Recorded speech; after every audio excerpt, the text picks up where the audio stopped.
Welcome to episode 51 of Lucretius Today. I'm your host Cassius, and together with my panelists from the EpicureanFriends.com forum, we'll walk you through the 6 books of Lucretius's poem, and we'll discuss how Epicurean philosophy can apply to you today. Be aware that none of us are professional philosophers, and everyone here is a self-taught Epicurean. We encourage you to study Epicurus for yourself, and we suggest the best place to start is the book Epicurus and His Philosophy by Canadian professor Norman DeWitt. For anyone who's not familiar with our podcast, please check back to episode 1 for a discussion of our goals and our ground rules.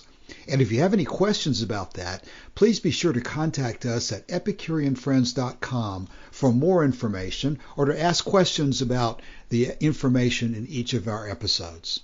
In today's podcast, we'll discuss the workings of images, and we'll cover approximately Latin lines 110 through 229 of Book 4. In this episode, unfortunately, I was driving through the mountains of North Georgia, and my connection dropped for the last 10 minutes of the episode. Charles, Elaine, and Martin continued on without me. I'll be back next week with commentary on the part that I missed this week. Now let's join the discussion with Martin reading today's text. There are therefore tenuous and fine shapes of the same figure with the things themselves, which, though they cannot singly be distinguished by the sight, yet being reflected and swiftly and constantly repelled from the smooth plane of the glass, become visible, nor can any other reason be so properly offered why forms so like the things are returned to us. And now conceive, if you can, of what a tenuous and subtle nature an image consists, and for this reason, in the first place, because the seeds of things are so much beyond the reach and discovery of our senses, and are infinitely less than those bodies that escape the observation of the most curious eye. As a proof how subtle the first principles of things are, attend to these short observations.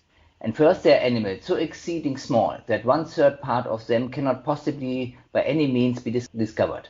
What are you to conceive of the bowels of these creatures, of their little hearts and eyes? What of their members? What are you to think of the limbs? How small are they? What besides of the seeds which compose the soul and mind? Don't you imagine how subtle and minute they are? Besides, herbs that exhale a sharp smell from their bodies, such as all heal, bitter wormwood, strong southernwood, and centaury. If you shake any of these ever so lightly, you may be sure many particles fly off and scatter every way, but without force, and too weak to affect the sense. Yet how small and subtle are the images that are formed from these, no one can conceive or express. But lest you should think that the images that fly off the surface of bodies are the only things that wander abroad, there are other shapes that are fashioned of their own accord, and are produced in the lower region we call the air. These are framed in various manners, are carried upward, and being very supple and less compact in their contexture, are ever changing their figure, and assume all variety of forms. Thus we see the clouds sometimes thicken in the sky, darkening the serene face of the heavens and wounding the air by violence of their motion. Now the shape of giants seem to fly abroad and project their shadows all round, and then huge hills and rocks torn from the mountain top are borne before the sun, and hide his light. Others again advance and represent the shape of monsters wandering through the sky. Now learn in how easy and swift a manner these images are produced, how they continually fly and fall off from the surface of bodies, for there is always a store of forms upon the outside of things ready to be thrown off. These, when they light upon some things, pass through them, as a garment for instance, but when they strike upon sharp rocks or upon wood, they are immediately broken and divided, so that no image can be reflected.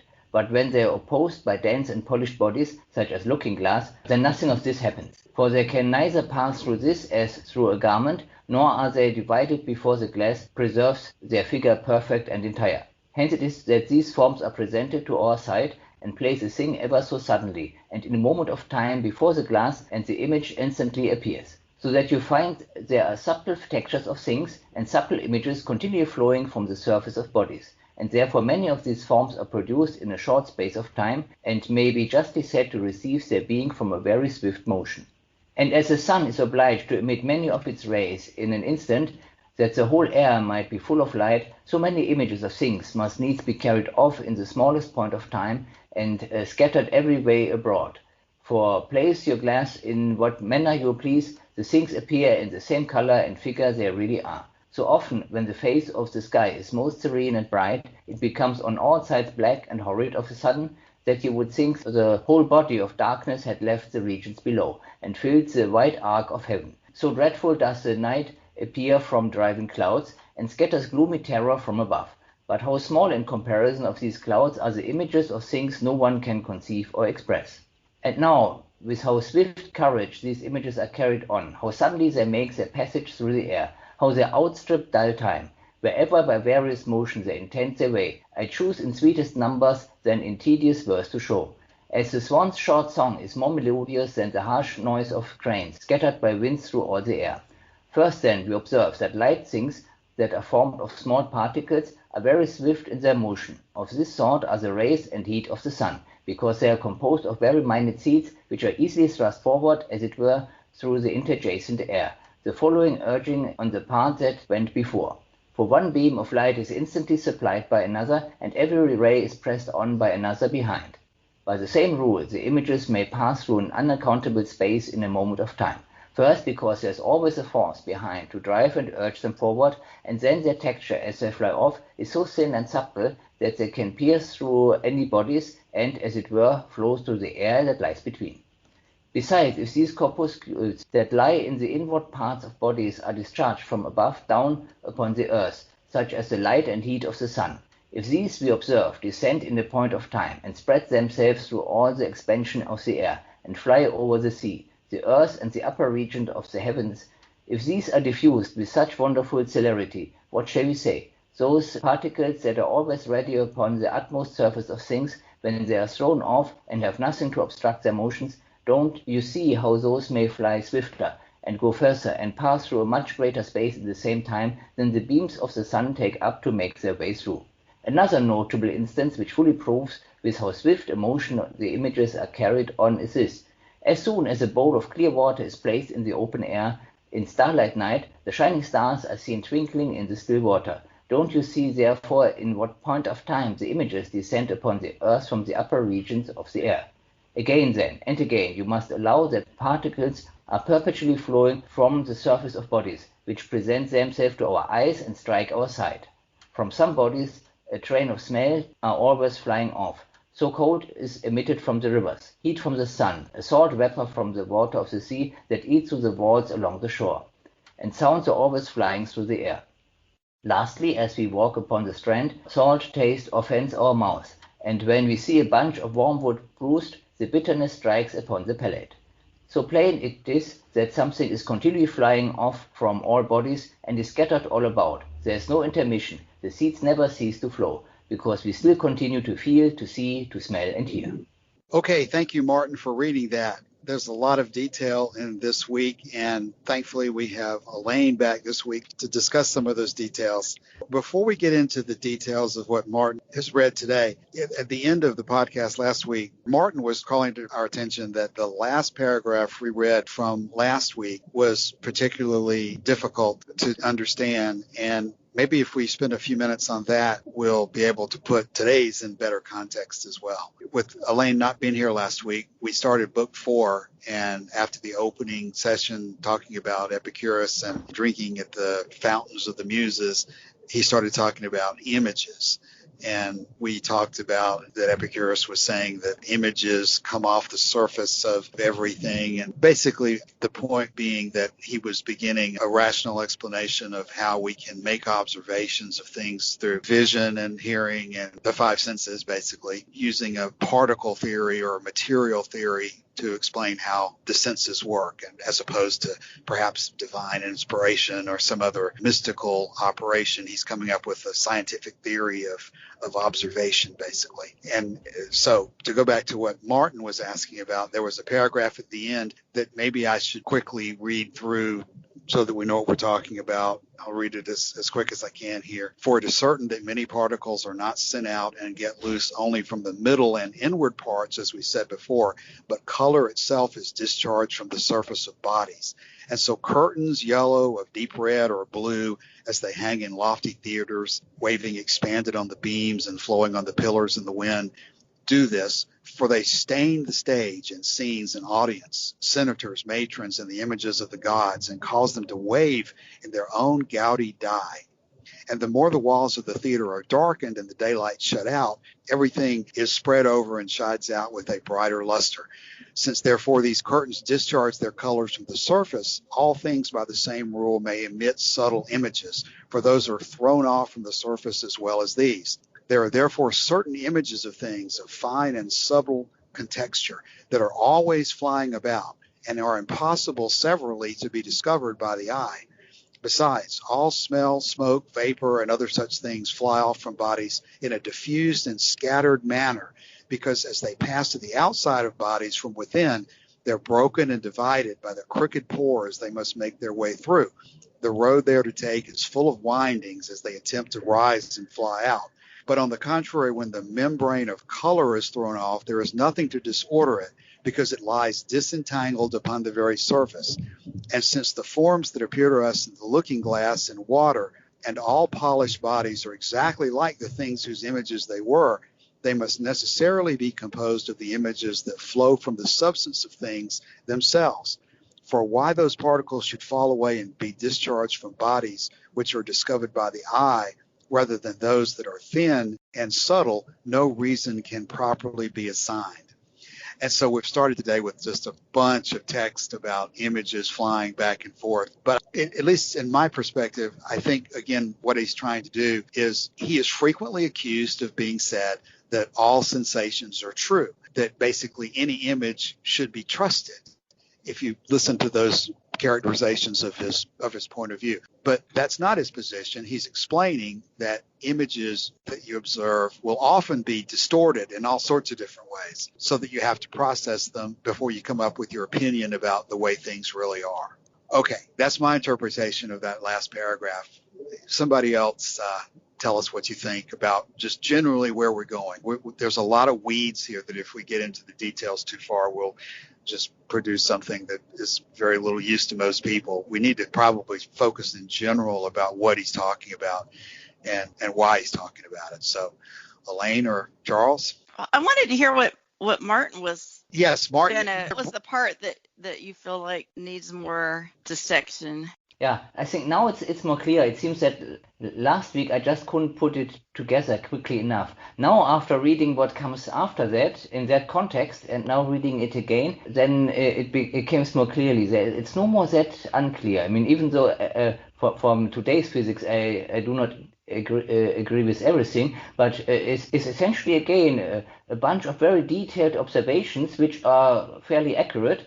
And also the interpretation within a particle model is quite okay. It's just that the reason, and he also interestingly observes that things like smell and vapor, that this is more diffused. I mean that is actually that is accurate, but just the reason he gives for it is not really accurate. Huh? Right. I mean, I think this is another example, not to belabor it, but just quickly mention that using analogy rather than actual data, actual observations is is likely to lead to errors, and it did, but it's still really interesting, the level of observation that he made of what he could see. Mm-hmm, mm-hmm. And of course, again, I mean, we mentioned it last week, the membrane of color is also a rather inaccurate model. Yeah, right. I mean, that's because he was looking at other types of things that are cast off. He gave examples, forms that are cast off of other objects that you can see. And so, why not, invisible particles? And the fact that it's interesting, but again, this is what happens if you use reason and analogy to get your idea, instead of, you can use that to get a model, but you've got to test it and rather than just accepting it because it makes sense to you. So future scientists, be careful. Mm-hmm.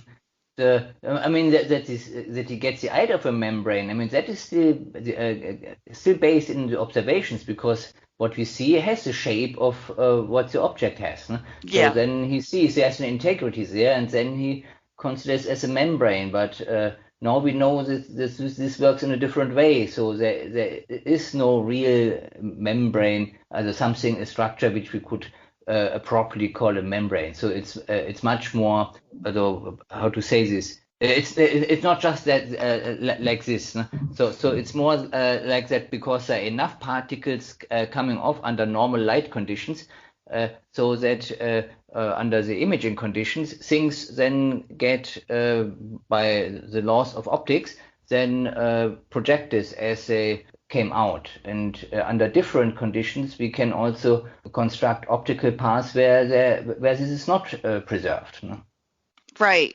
And a lot of people don't realize that what we think of as seeing, a lot of that's actually being neurologically constructed from pattern prediction, memory. So when we look, like I'm looking out across my living room, it feels like I'm seeing, like maybe the light is reflecting off of all these objects at once, and my brain is perceiving exactly what's hitting my retina, but that's not actually what's happening. A lot of what I'm looking at, my brain is remembering from I haven't looked at it before, or predicting it and kind of filling in stuff in the periphery. And there would be no way that we could be consciously aware of all that stuff going on.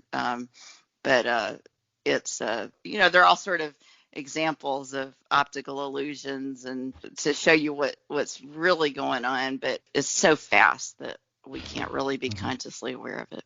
Yeah, and there can be interesting differences in how the brain does this. For example, my brother, he sees these red, blue, green 3D images. He sees them in color. I don't see them in color. To me, they just appear in a more or less yellowish gray tones. No? So I don't see color when I do this 3D looking. And theoretically, there shouldn't be colors. But it seems my brother's brain works differently and actually sees colors, realistic colors in those 3D images.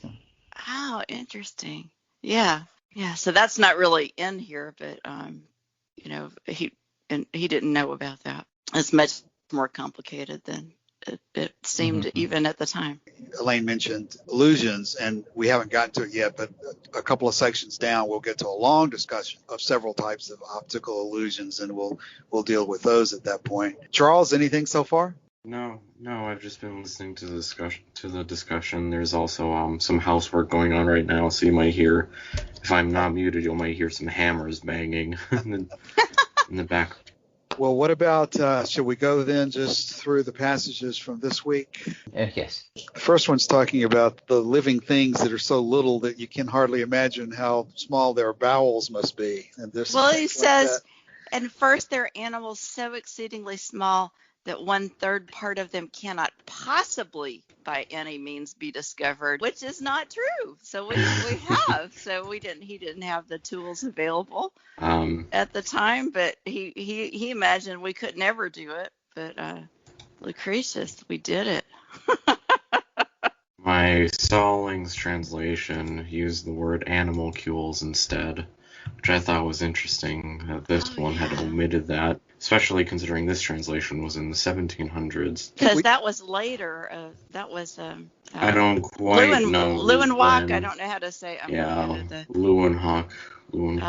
And so that was bacteria and protozoans and so on, the things that he saw in rainwater. Yeah, I don't know when that date came into fruition, but I remember seeing it in all the reading of Lametri that I've done, which would be 1740s. Well, it was invented by Leeuwenhoek, so that word, he's the one who made it up, so it wouldn't have been around for. I thought he was 16. No, definitely not Lucretius. I'm just talking about the translation. Yeah. Oh, okay. The next passage talks about, I guess, the faces of giants that seem to fly along and so forth would be clouds. I want to go back just a little bit about these microscopic organisms.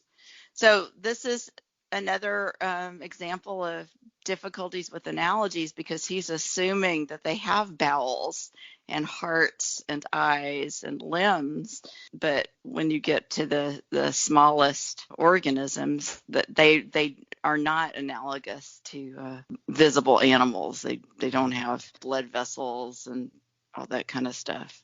When you get to bacteria, so they have different ways of organizing their being. Just something to make note of. Yeah, it's kind of like Martin was talking about last week there's a lot of poetry that this stuff gets wrapped into, and probably there's also a lot of, not exactly like he's talking to a child or whatever, but to some extent, I guess the scientific knowledge that people had back then maybe would almost seem to us a childlike state of lack of detail.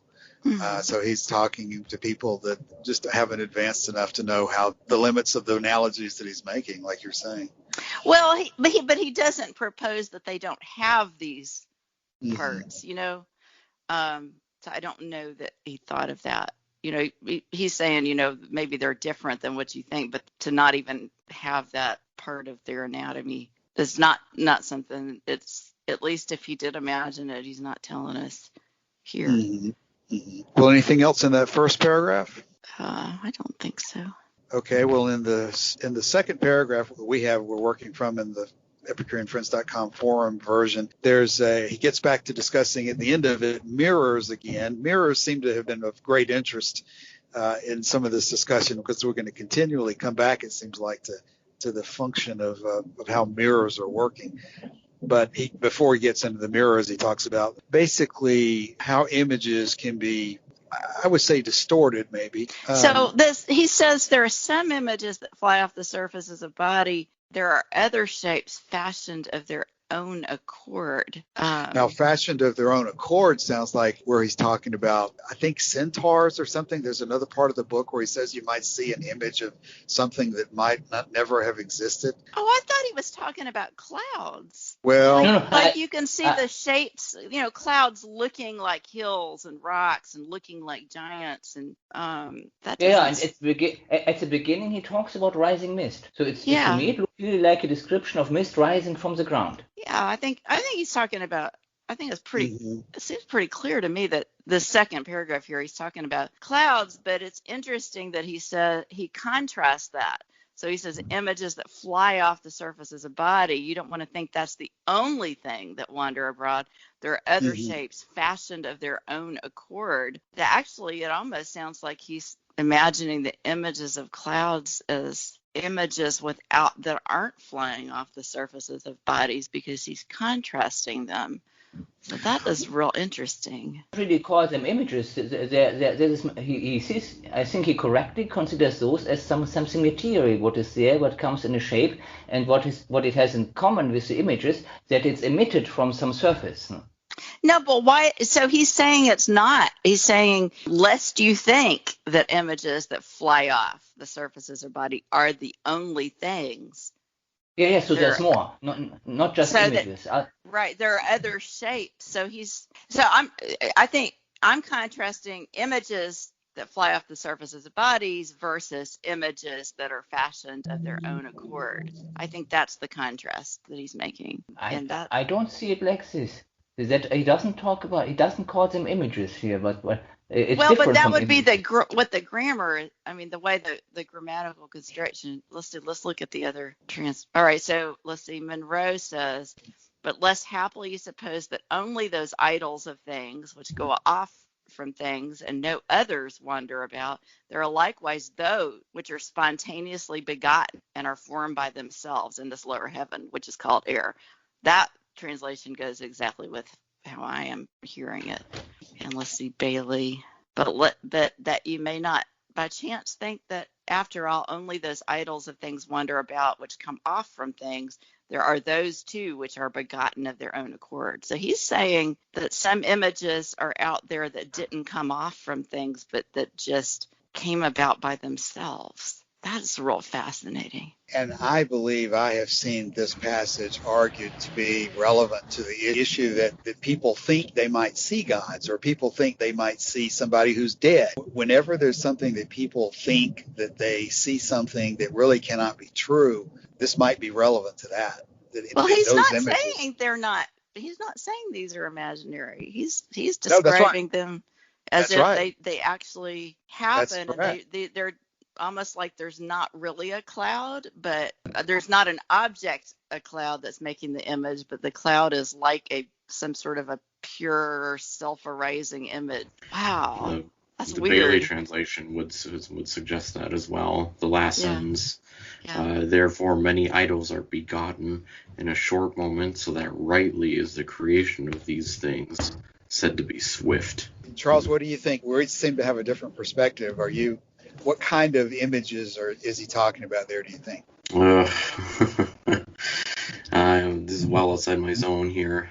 I can't say for certain. I mean, we're relying on the translators Mm-hmm. doing this accurately, but it seems to me like all the translations we have here are talking about some kind of image that doesn't come off of a body, but just is an image. That's spontaneously generated. Yeah, which I'm not aware of there being any such thing, but that's so interesting that he thought that.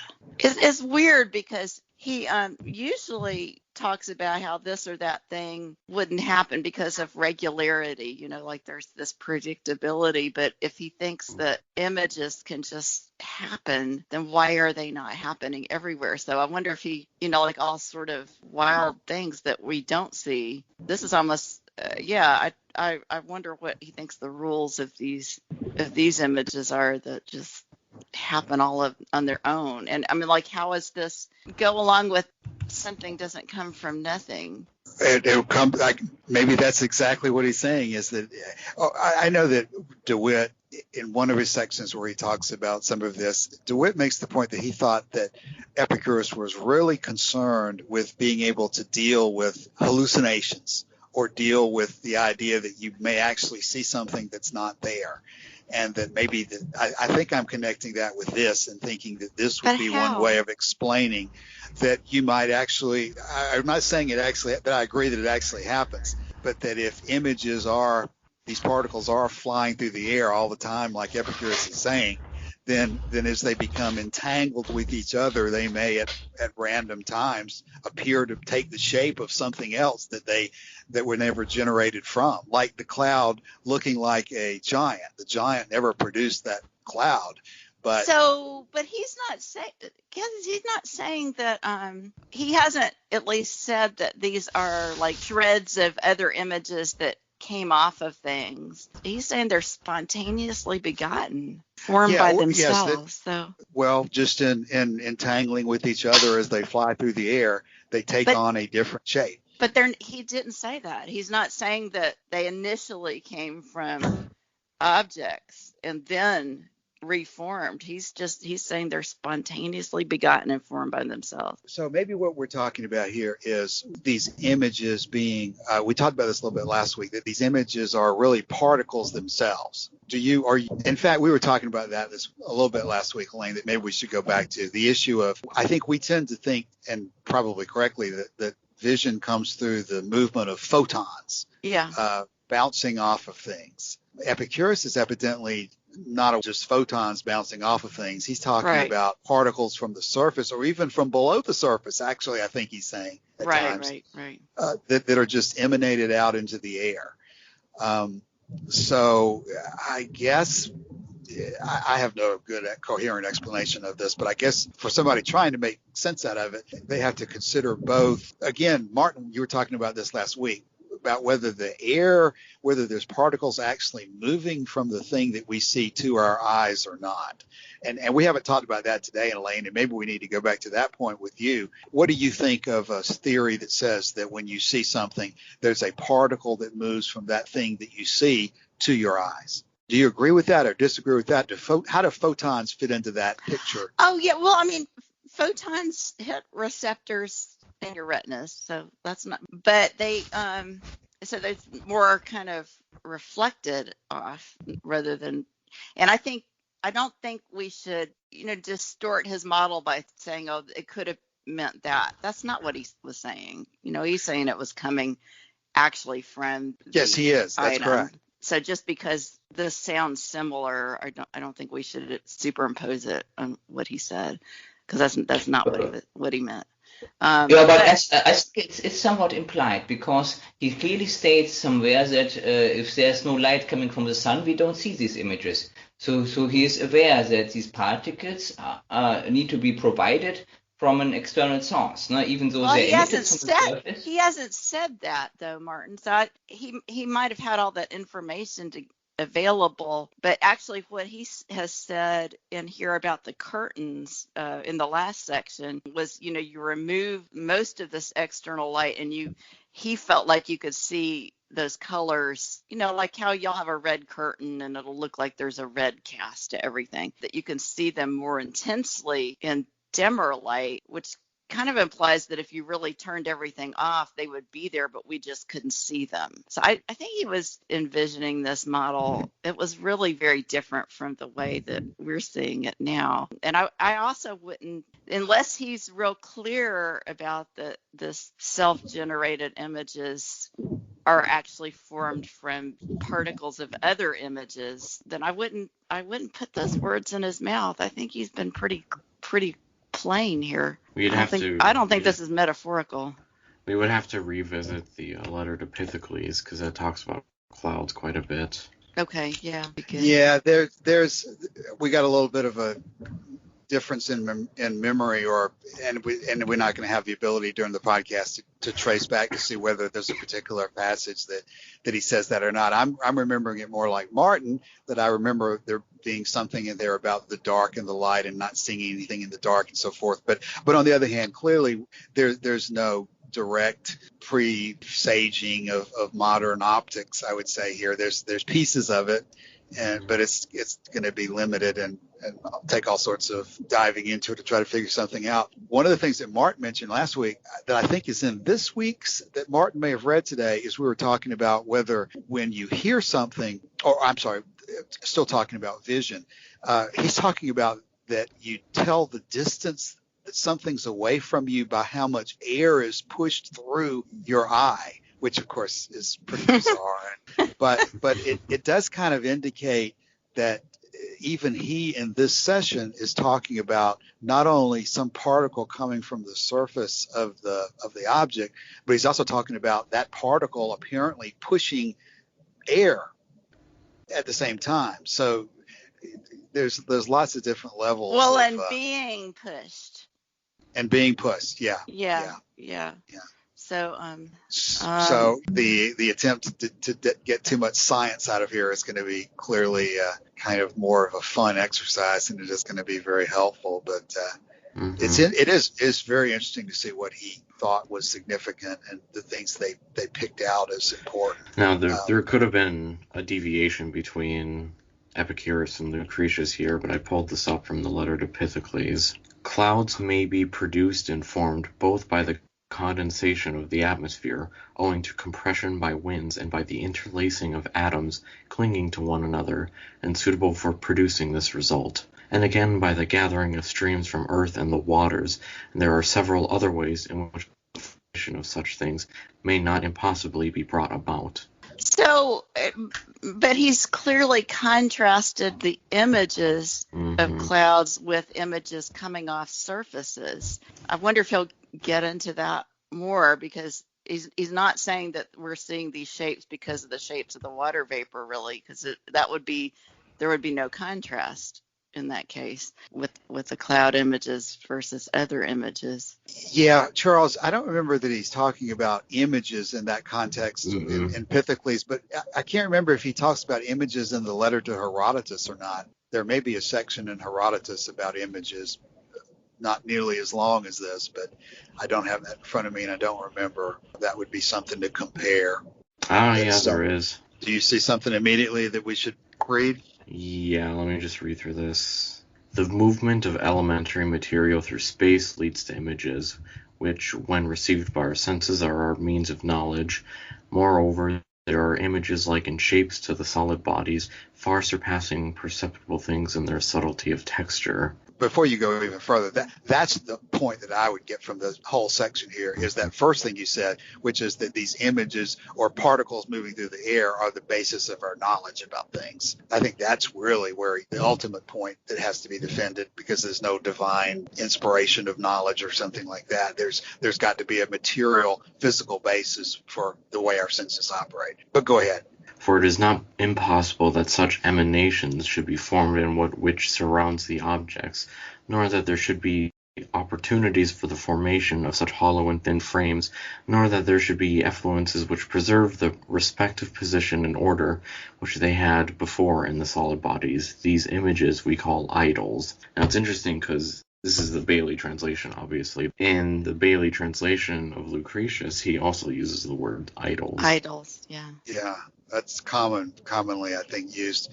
And specters, I think sometimes people will use as well. In this one, this is a few sentences down, but I think it's also important. And every image which we obtain by an act of apprehension on the part of the mind or of the sense organs, whether of shape or of properties, this image is the shape or the properties of the concrete object, and is produced by constant repetition of the image or the impression it has left. I wonder where he thought the material for these images came from.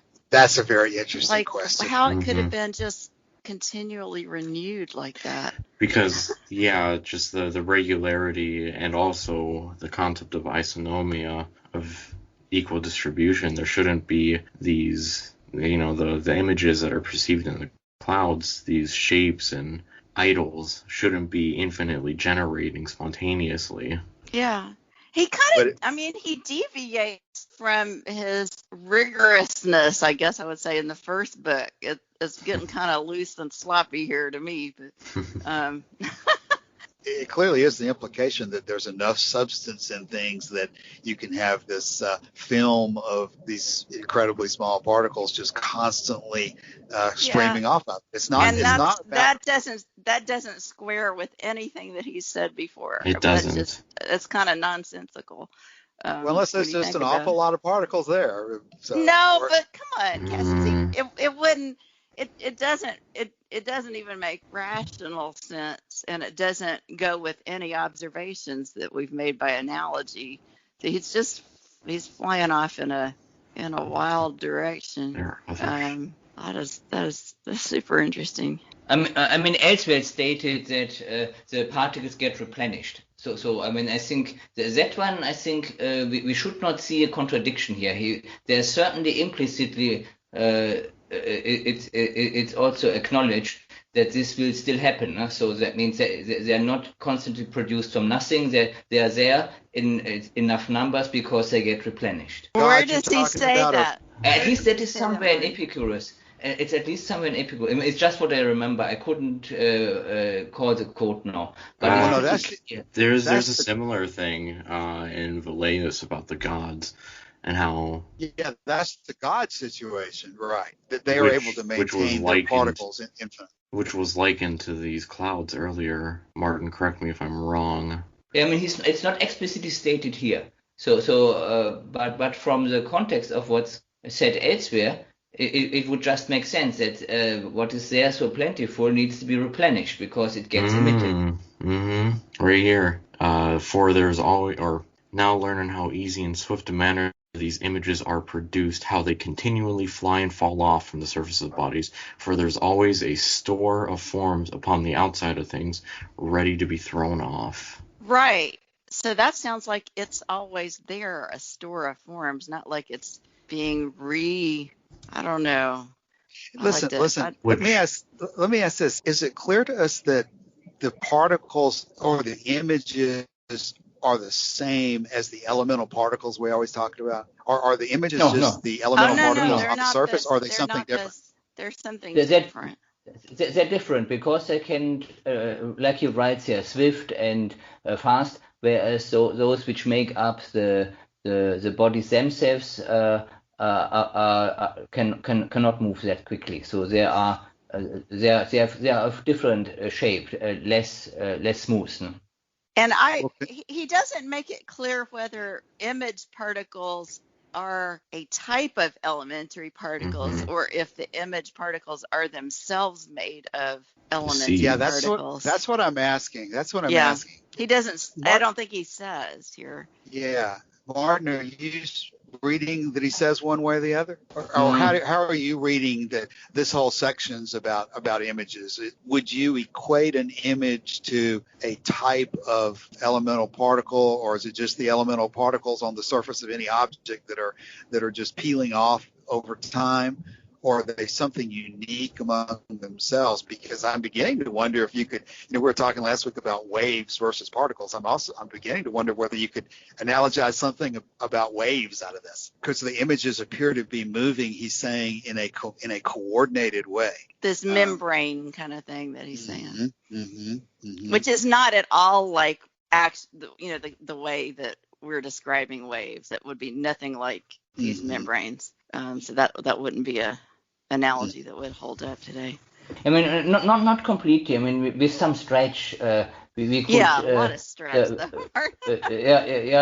So we could consider wave fronts to have some sort of an analogy with the membrane. Like a stretch. And I don't know what quite to make of this portion of text. I don't know what paragraph it's in exactly.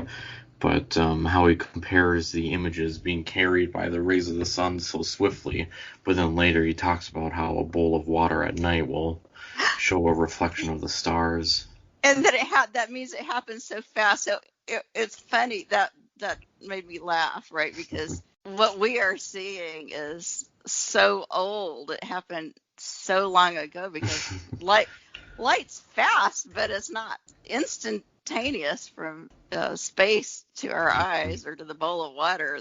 That light happened a long time ago, but he didn't know that. So yeah, a little irony there. Yeah.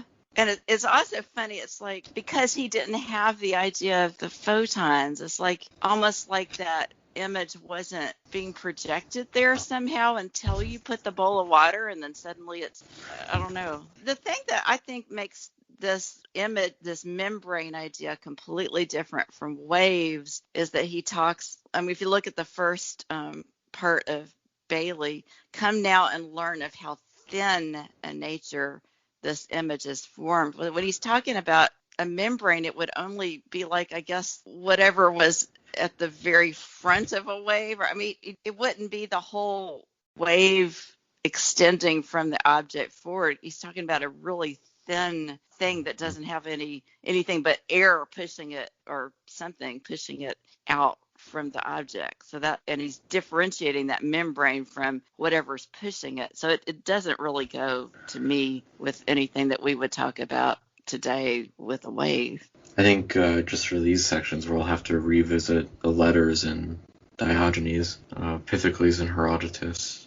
Yeah. So it says, for external objects could not make on us an impression of the nature of their own color and shape by means of the air which lies between us and them, nor again by means of the rays or effluences of any sort which pass from us to them, nearly so well as if models, similar in color and shape, leave the objects and enter according to their respective size, either into our sight or into our mind, moving along swiftly, and so by this means reproducing the image of a single continuous thing, and preserving the corresponding sequence of qualities and movements from the original object, as well as the result of their uniform contact with us, kept up by the vibration of atoms deep in the interior of the concrete body. I'm not picking on Epicurus here for just to say, oh, he was wrong, you didn't get that right. It's just that I think if we stretch what he's saying into our current understanding, it will lead to confusion about his other conclusions that so I think it's really important to have a grasp on what he meant, what he thought was going on, even if it was wrong, so we don't come to wrong conclusions about other things that he has based on this. Mm-hmm. And I've looked before in Epicuria, the one from Attalus. There's no extant quotes or anything about the images that can be easily accessed only from Herodotus and Lucretius. But we do know that Epicurus wrote a book about the images, but it hasn't survived. Yeah. I don't quite know where to go from here. The divine and images are my least polished bits of understanding in the philosophy, and when we're talking about modern scientific concepts, I'm not nearly knowledgeable as either of you two, so I've been pretty quiet. I don't want to overstep and talk about something at length of something I don't know I too feel much like about. this is laying the groundwork for, I wouldn't want to draw any conclusions from this before we get to them. Mm-hmm. It doesn't seem super vague to me. I mean, I feel like I can imagine what he's talking about with these membranes coming off of things. It just require, in order to imagine his idea of how it was going, it requires us to kind of let go of what we know now. And I don't mind doing that for the sake of understanding where he's going to go from here. I think that's something that has to be revisited next week if the text just continues to build off of itself. Right. But this third paragraph, I mean, we can probably still see that this looks like a reflection, huh? How the reflection in a mirror happens. So that one, even though it's not described accurately, it's at least similar enough to how we describe reflection now. Well, so where he's talking about light there from the sun, he is not ever anywhere, Martin, saying that light is the same thing as color. I mean, I wouldn't make that kind of a connection unless he says it specifically. And I think he's talking about different things, but he's using that as an analogy with color and shape, but not as being the same thing. I definitely see the likeness to calling them reflections, though. So I guess my concern would be is if we start saying that, even though that's really not what he's saying, will that lead to confusion when we get to later sections? We'll have to see. We'll have to keep in mind that we've talked about this so that we can see if it would lead to something different than what he's saying.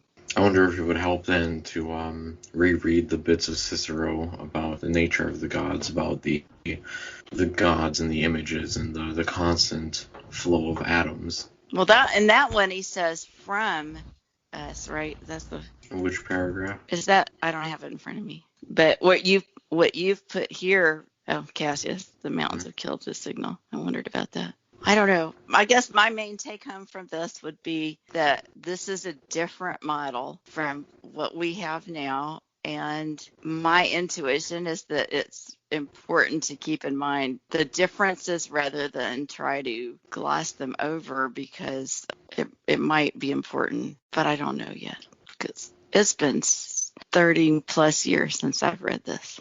So it's like it's new. What do you think, Martin? Yeah, basically I agree. So that we need to be cautious on this one, that we don't over-interpret it in that way, because then there may be then a difficulty in coming to the same conclusions. Especially if we do overestimate or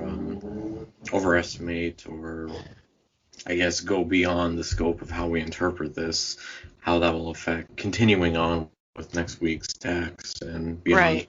Because after the images, Lucretius will talk about the senses. And if it's been stated before in the letter to Herodotus, and here, before that, the images are just like a final touch on epistemology, like why the senses function the way they do with material objects. Having the wrong idea with all that in mind, when we do read it, we'll probably just end up in the same discussion as we are right now. It is something we do have to be cautious with, though. Yeah. Well, I don't really have anything else to say about this section. Do y'all? Yeah. I Actually, the time is over already, so we pretty much made it through. So I think we're good. So now, all right.